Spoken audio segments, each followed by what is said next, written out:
നമസ്കാരം. Bigg Boss season 7 episode 2 day 1 review. ഇന്നലെ മറ്റ് ഗെയിമേഴ്സിനെ പറ്റിയിട്ട് വലുതായിട്ടൊന്നും പറയാറായിട്ടില്ല. അനീഷ് എന്ന് പറയുന്ന ഒരു ഗെയിമർ മാത്രമാണ് പൂർണ്ണമായിട്ടും ഗെയിമിലേക്ക് ഇറങ്ങിയത്. അനീഷിനെ കുറിച്ചിട്ട് ആയിരിക്കും എല്ലാ ആൾക്കാരും ഇപ്പൊ ചർച്ച ചെയ്തുകൊണ്ടിരിക്കുന്നത്. കാരണം ഗെയിം നല്ല രീതിയിൽ പഠിച്ചിട്ട് ആദ്യ ദിവസം തന്നെ ഗെയിമിലേക്ക് ഇറങ്ങുക, ആദ്യ ദിവസം തന്നെ കോണ്ടന്റ് കൊടുക്കുക എന്ന് പറഞ്ഞു കഴിഞ്ഞാൽ അതൊരു വലിയ കാര്യമാണ്. അനീഷ് ലീവ് എടുത്ത് ബിഗ് ബോസിന് വേണ്ടിയിട്ട് പ്രയത്നിച്ചുകൊണ്ടിരുന്ന ഒരു വ്യക്തിയാണ്. അതിവിടെ കാണാനുണ്ട്. അനീഷിന്റെ ഒരേ ഒരു നെഗറ്റീവ് സൈഡ് ഞാൻ പറയാം. അനീഷ് അനാവശ്യമായിട്ട് ആൾക്കാരെ ചെന്ന് ചൊറിയും. ഈ ചൊറിച്ചിൽ ശരിക്കും പറഞ്ഞു കഴിഞ്ഞാൽ പ്രേക്ഷകർക്കും കൂടി അനുഭവപ്പെടും.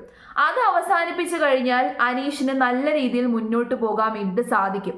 കാരണം അവിടെയുള്ള മറ്റ് മത്സരാർത്ഥികളെ വെള്ളം കുടിപ്പിക്കുന്ന രീതിയിലുള്ള ഗെയിമാണ് അനീഷ് എടുത്തേക്കുന്നത്. അനീഷിന്റെ സ്ട്രാറ്റജി എന്താണെന്നുള്ളത് അവിടെയുള്ള എല്ലാ മത്സരാർത്ഥികൾക്കും മനസ്സിലായി. അത് അനീഷ് ഇട്ടുകൊടുത്തതാണോ അബദ്ധത്തിന് വന്നതാണോ എന്ന് അറിയത്തില്ല. പക്ഷേ അവിടെയുള്ള മത്സരാർത്ഥികൾക്ക് അനീഷിന്റെ സ്ട്രാറ്റജി മനസ്സിലായെങ്കിലും അത് പൊളിച്ചെടുക്കാൻ വേണ്ടിയിട്ട് അവർക്കൊന്നും ചെയ്യാൻ വേണ്ടിയിട്ട് പറ്റത്തില്ല. അനീഷ് മറ്റുള്ളവരെ പ്രൊവോക്ക് ചെയ്യും, നല്ല രീതിയിൽ പ്രൊവോക്ക് ചെയ്തിട്ട് ഇങ്ങോട്ട് വന്ന് അവരെ ആക്രമിക്കുന്ന രീതിയിലേക്ക് സ്വന്തമായിട്ട് അനീഷിനെ തന്നെ അങ്ങ് ഇട്ടുകൊടുക്കും. അങ്ങനെ ഇട്ടുകൊടുത്തു കഴിയുമ്പോൾ അവർ പൂർണ്ണമായിട്ട് പ്രൊവോക്കായി അനീഷിനെ ആക്രമിക്കാൻ വരുന്ന സമയത്ത് അനീഷ് മിണ്ടാതെ നിൽക്കും. അനീഷ് പോക്കറ്റിനകത്ത് കൈയിട്ട് മിണ്ടാതെ അങ്ങ് നിൽക്കും. നിങ്ങൾ തന്നെ ഒന്ന് ആലോചിച്ചുകൊള്ളുക. നമ്മളെ ആരെങ്കിലും പ്രൊവോക്ക് ചെയ്തു, നമ്മളെ ആരെങ്കിലും ദേഷ്യം കയറ്റിയിട്ട് നമ്മൾ പറയാനുള്ള കാര്യങ്ങൾ അല്ലെങ്കിൽ അവർ പറയാനുള്ള കാര്യങ്ങൾ മുഴുവനായിട്ട് നമ്മൾ കേട്ടു.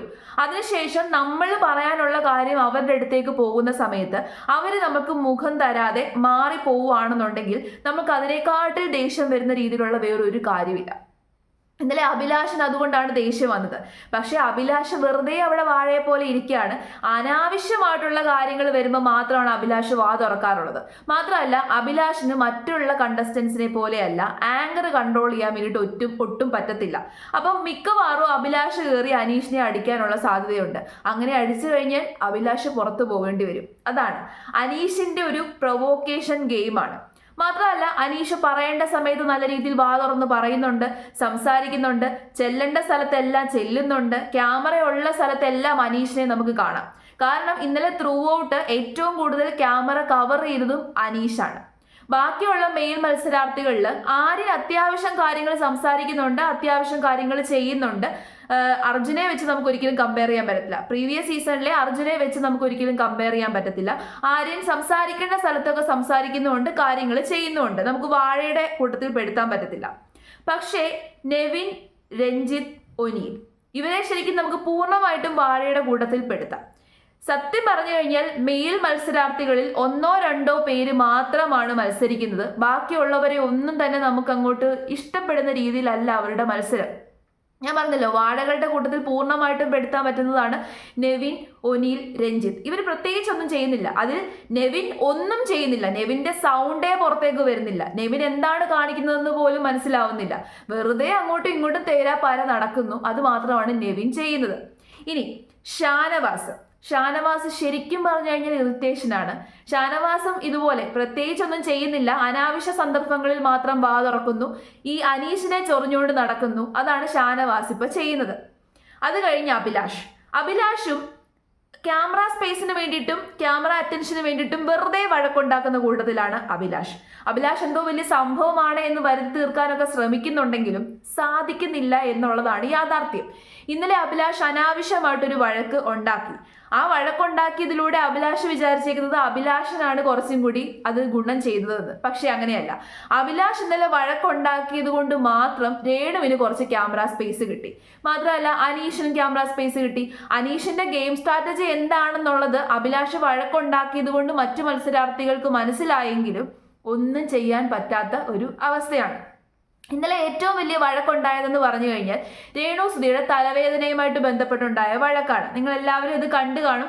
കാണാത്തവർക്ക് വേണ്ടിയിട്ട് പറയാം. രേണുസുധിക്ക് തലവേദനയാണ് എന്ന് രാവിലെ മുതൽ പറഞ്ഞുകൊണ്ട് നടക്കുകയാണ്. അപ്പൊ അത് അഭിനയമാണോ എന്ന് എനിക്ക് അറിയത്തില്ല. ചിലപ്പോൾ അഭിനയമായിരിക്കാം, ചിലപ്പോൾ സത്യമായിരിക്കാം. അപ്പോൾ ഷാനവാസിനും തലവേദന ഉണ്ടായിരുന്നു.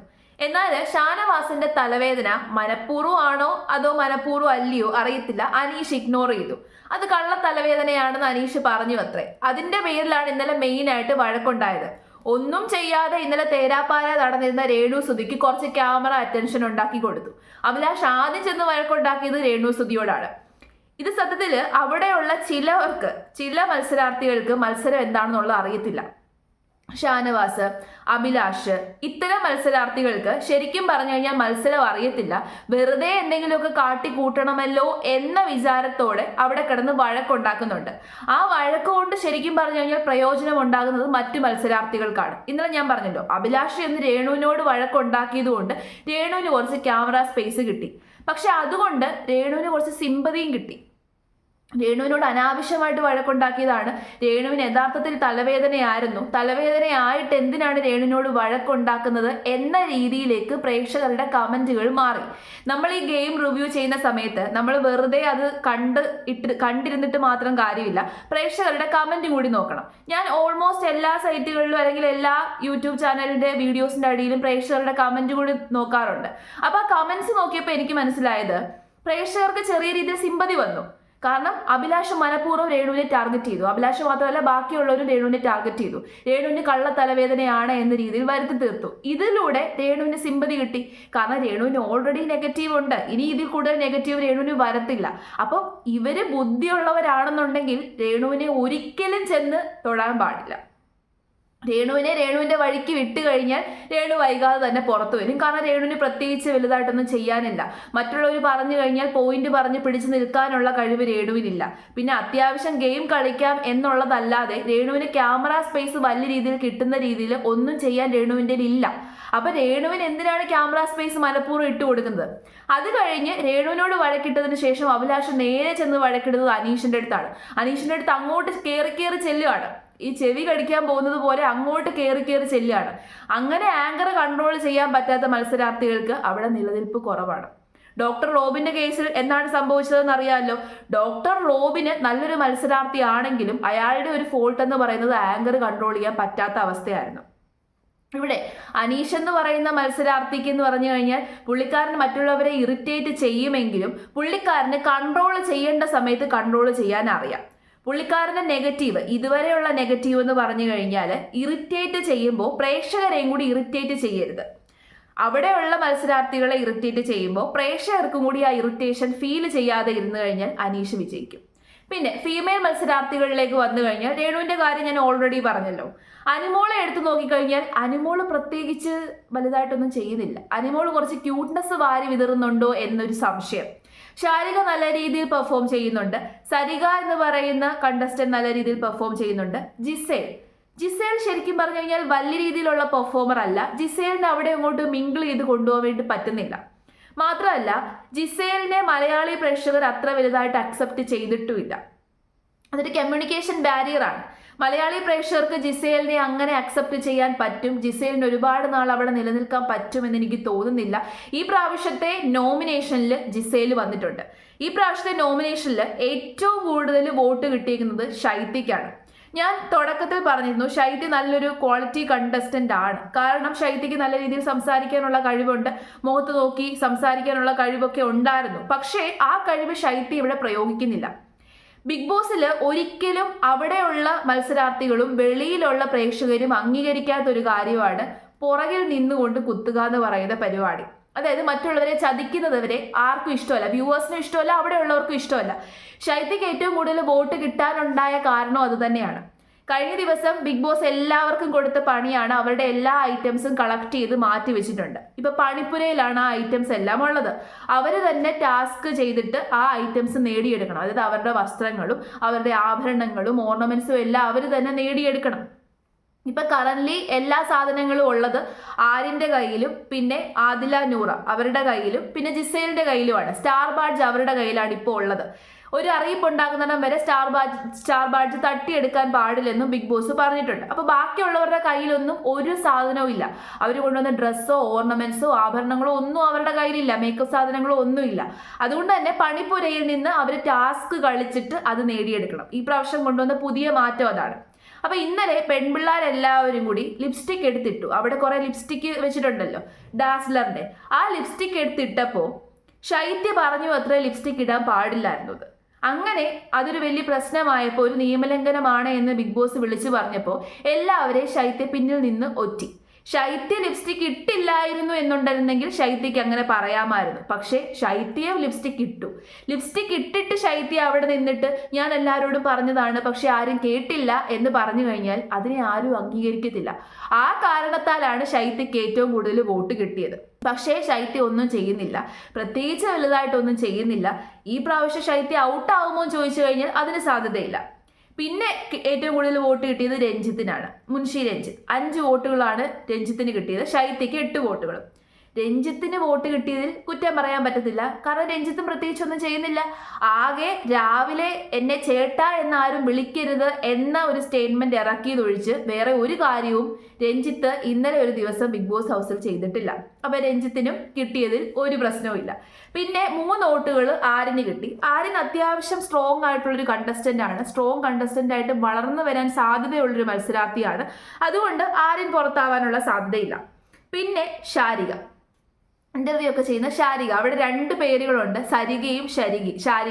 ഈ 2 പേരുകളും അങ്ങോട്ടും ഇങ്ങോട്ടും തെറ്റാറുണ്ട്. അപ്പൊ ശാരികയ്ക്ക് കിട്ടാറുണ്ടായ കാരണം, ശാരിക അത്യാവശ്യം നല്ല രീതിയിൽ ഗെയിം കളിക്കുന്നുണ്ട്. ശാരികയും കുറെ നാൾ നിലനിൽക്കും. രേണുവിനെക്കാട്ട് കൂടുതൽ ബിഗ് ബോസ് ഹൗസിൽ നിലനിന്ന് പോകാനുള്ള സാധ്യത ശാരികയ്ക്കുണ്ട്. കാരണം ശാരിക നല്ല രീതിയിൽ സംസാരിക്കുന്നുണ്ട്, ഗെയിം കളിക്കുന്നുണ്ട്, അത്യാവശ്യം എല്ലാവരോടും ഫൈറ്റ് ചെയ്ത് നിൽക്കാൻ കെൽപ്പുള്ളൊരു മത്സരാർത്ഥിയാണ് ശാരിക. രേണുവിനും കിട്ടിയിട്ടുണ്ട് 4 വോട്ട്. ശാരിക്ക് 2 വോട്ടാണ് കിട്ടിയത്, രേണുവിന് 4 വോട്ട്. 4 വോട്ട് കിട്ടിയത് കുറ്റം പറയാൻ പറ്റത്തില്ല, ഒന്നും ചെയ്യാതെ തേരാപ്പാര നടക്കാണ്. പ്രത്യേകിച്ച് ഗെയിമിലേക്ക് ഇറങ്ങിയിട്ടില്ല, ഒരു നന്മമരം കളിക്കലായിട്ട് തോന്നുന്നുണ്ട്. നന്മമരം കളിക്കാനുള്ള സാധ്യതയാണ് രേണു കൂടുതലായിട്ടും ചെയ്യുന്നത്. കാരണം രേണുവിന് ഈ നെഗറ്റീവ് പോസിറ്റീവ് ആക്കി മാറ്റുക എന്നുള്ളതാണ് രേണുവിന്റെ ലക്ഷ്യം. Gizele 4 vote. അപ്പൊ ജിസേലിനെ വോട്ട് ചെയ്തത്, നോമിനേറ്റ് ചെയ്തതിൽ ഒരാൾ ഷാനവാസാണ്. ഷാനവാസ് ശരിക്കും പറഞ്ഞു കഴിഞ്ഞാൽ മണ്ടനാണ് എന്നാണ് എനിക്ക് തോന്നിയിട്ടുള്ളത്. ഒറ്റ ദിവസം കൊണ്ട് തന്നെ എനിക്ക് മനസ്സിലായത് ഷാനവാസും അഭിലാഷും ഒക്കെ മണ്ടന്മാരാണ്. വെറുതെ ഒരു കാര്യമില്ലാതെ ചുമ്മാ വന്ന് കിടന്ന് കളിക്കുകയാണ്. അവർക്ക് ഗെയിം ശരിക്കും പറഞ്ഞു കഴിഞ്ഞാൽ അറിയത്തില്ല, അതാണ് സത്യം. ഷാനവാസ് ഇന്നലെ ജിസേലിനെ നോമിനേറ്റ് ചെയ്യാൻ വേണ്ടിയിട്ട് പറഞ്ഞ കാരണം എന്താണെന്നറിയാമോ? വസ്ത്രധാരണം. ഈ വസ്ത്രധാരണം എന്ന് പറയുന്ന ഒരു റീസൺ പറഞ്ഞു കഴിഞ്ഞാൽ അവിടെ വലിയൊരു പ്രശ്നം ഉണ്ടാകും. 50% അനുകൂലിക്കും, പക്ഷെ 50% ഷാനവാസിന് എതിർപ്പ് വരും. എന്നാൽ ഇപ്പോഴത്തെ സാഹചര്യത്തിൽ 50% എതിർപ്പല്ല വന്നിരിക്കുന്നത്. ഇപ്പോഴത്തെ സാഹചര്യത്തിൽ 70-80% ആൾക്കാർ ഷാനവാസിന് എഗിനസ്റ്റ് ആയി. അയ്യേ, ഇതെന്തൊരു റീസൺ? ജിസേലിനെ കുറിച്ച് പറയാൻ വേണ്ടി വേറെ റീസൺ ഉണ്ട്. ജിസേൽ പ്രത്യേകിച്ചൊന്നും ചെയ്യുന്നില്ല, നല്ല രീതിയിൽ കമ്മ്യൂണിക്കേറ്റ് ചെയ്യുന്നില്ല, ഇങ്ങനെ പറയാമായിരുന്നു. അപ്പൊ ഉള്ളിന്റെ ഉള്ളിൽ വസ്ത്രധാരണം എന്ന് പറയുന്ന ഒരു ഫാക്ടർ ഉണ്ടെങ്കിലും ഷാനവാസ് അത് പറയാൻ പാടില്ലായിരുന്നു. അത് പറഞ്ഞു, അത് ഷാനവാസിന് നല്ല രീതിയിൽ പടി കിട്ടും. കാരണം ഒരു വസ്ത്രധാരണം എന്നൊക്കെ പറഞ്ഞു കഴിഞ്ഞാൽ ഒരാളുടെ പേഴ്സണൽ ആയിട്ടുള്ള ഒരു കാര്യമാണ്. അത് പറഞ്ഞ് ഒരിക്കലും നമുക്ക് ഒരാളെ നോമിനേറ്റ് ചെയ്യാൻ വേണ്ടിയിട്ട് പറ്റത്തില്ല. ഇത് മലയാളികളുടെ സംസ്കാരത്തിന് ചേരുന്നില്ല. എന്നിട്ട് ഇതേ ഷാനവാസ് തന്നെ ഷോർട്സ് ഇട്ടിട്ട് കാലം മുക്കി അവിടെ ഇരിപ്പുണ്ട്. ഷോർട്സ് എന്ന് പറയുന്നത് മലയാളികളുടെ സംസ്കാരത്തിലെ വസ്ത്രമല്ലല്ലോ. ഈ സംസ്കാരത്തെക്കുറിച്ച് പറയുമ്പോൾ നമ്മൾ കുറേ വർഷം അങ്ങോട്ട് പിന്നോട്ട് സഞ്ചരിക്കേണ്ടി വരുന്നു. അങ്ങനെ പിന്നോട്ട് സഞ്ചരിക്കുമ്പോൾ മലയാളികൾ പൂർണ്ണമായിട്ട് വസ്ത്രം ധരിച്ചു തുടങ്ങിയത് ഇപ്പോഴാണ് എന്ന് പറയാൻ സാധിക്കും. അപ്പോൾ അത് സംസ്കാരത്തെയും ബാധിക്കുന്ന ഒരു കാര്യമല്ല. അപ്പോൾ അത്തരം മുടന്തൻ ന്യായങ്ങൾ ആരും പറയാതെ ഇരിക്കുന്നതാണ് ശരിക്കും പറഞ്ഞു കഴിഞ്ഞാൽ ഈ ഗെയിമിന് സ്യൂട്ടബിൾ ആയിട്ടുള്ള കാര്യം. പിന്നെ ഉള്ളത് നെവിൻ, അനുമോൾ. ഇത്രയും പേരാണ് നോമിനേഷനിലുള്ളത്. ശൈത്യ, രഞ്ജിത്ത്, അനുമോള്, ശാരിക, ആര്യൻ, രേണു, നെവിൻ, ജിസേൽ, ഇത്രയും പേരാണ് ഈ പ്രാവശ്യത്തെ നോമിനേഷനിലുള്ളത്. ഇതിൽ മെയിനായിട്ട് എനിക്ക് തോന്നുന്നു പോകാൻ സാധ്യത ജിസേലാണ്. കാരണം ജിസേലിന് PR ഒഴിച്ച് വോട്ട് കിട്ടിക്കഴിഞ്ഞാൽ ചിലപ്പോൾ നിൽക്കുമായിരിക്കും. പക്ഷേ മലയാളി പ്രേക്ഷകർ ജിസേലിന് വോട്ട് ചെയ്യുന്നത് കുറവായിരിക്കും. രഞ്ജിത്തും പോകാനുള്ള സാധ്യത കൂടുതലാണ്. കാരണം രഞ്ജിത്തിനെ ആർക്കും അങ്ങോട്ട് ഇഷ്ടപ്പെടുന്നില്ല, ഗെയിമിലേക്ക് ഇറങ്ങിയിട്ടുമില്ല, അതാണ് സത്യം. അപ്പൊ ഗെയിമിലേക്ക് ഇതുവരെ പൂർണ്ണമായിട്ട് ഇറങ്ങിയിട്ടുള്ള ഒരേ ഒരു മത്സരാർത്ഥി അനീഷാണ്. അനീഷ് മാത്രമാണ് ഇപ്പോൾ കോണ്ടന്റ് തന്നുകൊണ്ടിരിക്കുന്നത്. ബാക്കിയുള്ള മത്സരാർത്ഥികൾക്കും മത്സരിക്കാനുള്ള ഊർജം പകർന്നു നൽകുന്നത് അനീഷാണ്. കാരണം ബാക്കിയുള്ള മത്സരാർത്ഥികൾ വലിയ രീതിയിൽ ഗെയിമിലേക്ക് ഇറങ്ങിയിട്ടില്ല. പക്ഷെ അനീഷിനെ കാണുമ്പോൾ ഇറങ്ങിയേ പറ്റത്തുള്ളൂ എന്നുള്ളൊരു തോട്ട് ബാക്കിയുള്ള മത്സരാർത്ഥികളുടെ ഉള്ളിലും ഉണ്ടാകുന്നുണ്ട്. അപ്പൊ ഇതാണ് ഇന്നലെ സംഭവിച്ചത്. ഇനി ബാക്കിയുള്ള ദിവസങ്ങളിൽ എന്താണെന്നുള്ളത് ബാക്കി എപ്പിസോഡുകൾ കണ്ടിട്ട് നമുക്ക് പറയാം.